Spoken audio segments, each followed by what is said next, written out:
days that accrue. In Enoch, the luminary sections of Enoch, there's a section, I think it's chapter 74, I'll try to have a screen capture of it, but it's a section that it just finished talking about how the moon sets with the sun or something. It's chapter 74-ish, and it's the chapter that makes it sound like maybe there's some kind of intercalation going on, but it says overplus. The sun has an overplus of so many days, and then there are days that accrue. And there's something going on with the numbers in this section, and I need to get to the bottom of it.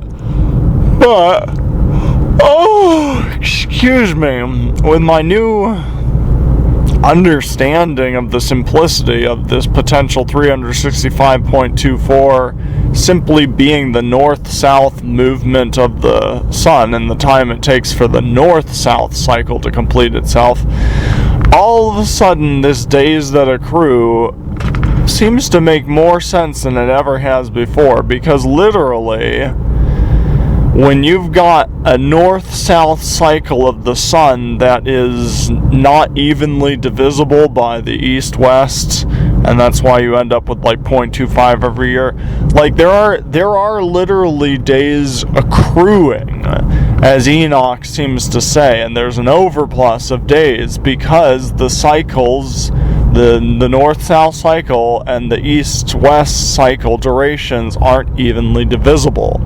And it's this question of where time begins and the Creator's international dateline, and it seems possible that it might keep shifting, but I mean, we just have to keep making more observations to confirm if this is possible. But this is definitely what Stellarium is saying, and I'll have a link for a video I show that happening in the description, or well, at the end of this video. But then also, what was I gonna say? Modern science. Well, yeah, it seems if modern science is, or Gregorian calendar has actually managed to stay relatively in sync with the seasons, and it seems like 365.24 must be pretty close to the accurate duration of the seasons. So, anyway, this 0.24 extra days literally is a day that accrues, possibly. And I mean, I'm seeing this in a whole new light, and like this section of Enoch, there's something going on with the translation. Like, I have like 10 different translations of Enoch, and a lot of them have different numbers going on in this section. But I just wanted to say something as food for thought to encourage other people to look into it, and I'm going to be looking into it. But I think there's potential to understand something here. And when Enoch talks about days that accrue, one of the translations says something like, in 5 years it accrues 6 days. And what I realized is that if it's 6 days in 5 years, you divide 6 by 5, and what you're left with is 1.2 days, and it is very close to 1.24 days. And I mean, that just kind of hit me in a new way, again, thinking about the simplicity of the north-south movement, the seasonal duration of, caused by the sun. And so that's really close. And then I began looking into it, and I remember seeing a number of documentation years ago where they were saying the solar cycle was actually it was 365.22, and I googled it the other day, and I'm still seeing old websites that seem to be saying 365.22, and I just started digging into the calendar history more, and it seems people have, been fine-tuning this 365.2. They've been fine-tuning the decimal, and I guess the original Julian calendar just assumed it was 0.25, and there was a leap year every single 4 years. But the Gregorian calendar found that that wasn't quite accurate, and the 0.25 needed to be reduced. And so, the Gregorian calendar came up with reducing it to 0.2425 or something. But the point is, it's going down, and I've just seen fluctuation, and this 0.24, 0.25, 0.2 is really close to 0.2, which Enoch seems to be saying. And again, there might be something going on with the numbers in this section of Enoch, and have to double check the translation there. There's more translational verification and observational verification to do, but it seems like there's potential for that to be really close. Maybe the one or the other, translational verification or observational verification on science parts can make up the difference. But it seems really close, and so I just started going on this hunt to see if I could try and find out when's the last time someone verified the 365.24 via observation. And it's so hard to find. Come on, how do you know that it's 0.24? If someone thought it was 0.25, 0.24, what is this based on? What is the observation that this is based off of? Because I'm just finding a lot of, it seems all I can find is theoretical calculations. And maybe the closest thing there is the sidereal day observations, where they're aligning the sun with the stars or something.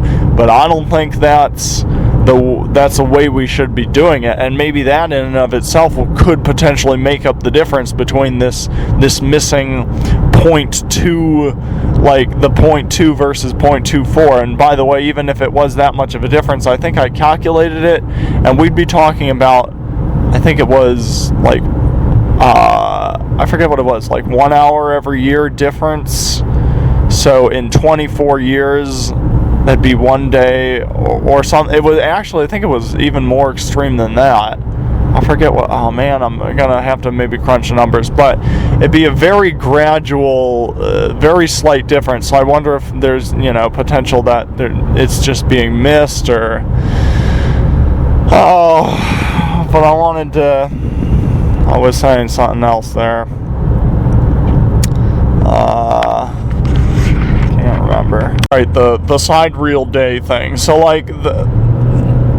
if that's the only observational confirmation that's being made, as far as all these theoretical compared to the theoretical calculations based on mass and speed of rotating bodies and whatnot, I would wonder. I'm gonna get to the bottom of this. I'm determined to, and I encourage other people to dive in, because I feel like we're getting very close. And but this sidereal day stuff and measuring the sun based off of the position of the stars, my preliminary thought is, it's now that I'm understanding the cycle, the north-south cycle of the sun and the east-west cycle of the sun better, and this 365.24 or whatever, I'm starting to wonder, what is the cycle of the stars? And, do the stars, they will rotate, kind of in the east to west direction, but they don't move north to south, I don't think, like the sun does. The sun is going to oscillate, but the stars just run. And so I'm wondering if there's a misalignment of the sun and the stars, and so it's like a moving target when they try and reference this 365.24 off of a star, because the cycles are different speeds. They need to be measuring the duration of the tropical year based off of markers on land, I think, a stationary target. a consistent stationary target, not a moving target. Like the stars are a moving target, I think. Oh, there's a possum. Sorry. Yeah, I think, like for the solstice event, we don't need to look at the stars for the solstice event. It doesn't matter if the Earth is flat or round. Nothing really matters. It's very straightforward for the solstice event, where you're going to see, everyone is going to see a day when the sun reaches an extreme position, and then it's going to return, and there's no questions asked about that. You don't even need to worry about what the moon's doing or anything. Like, the seasons are solar based. The seasons happen because of the location of the sun in the heavens, and so the solstices are very clear year markers. So I'm going to be looking into the duration of the year based off of the time between solstice events.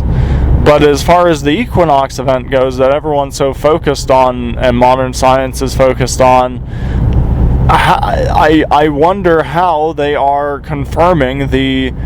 How are they confirming that? I mean, other than some kind of alignment with the stars, which are constantly moving. And I have concerns about, sundials that zero in on the North Star, which does move, and sundials that are trying to confirm the equinox based off of an angle.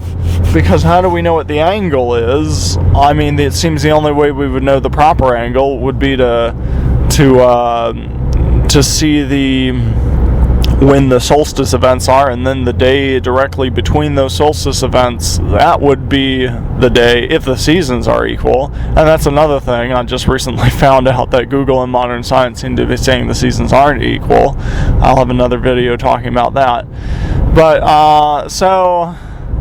yeah, I don't know. I see variability with the equinox events, and but as far as this leap year thing goes, I think potentially Enoch does talk about this, and it's really, really close. Potentially, there's more translational verification that needs to be done, and observational verification that needs to be done. But I just want to put this out there as food for thought. So, shalom, and may Abba bless you. Should continually seek out His truth and love with a pure heart.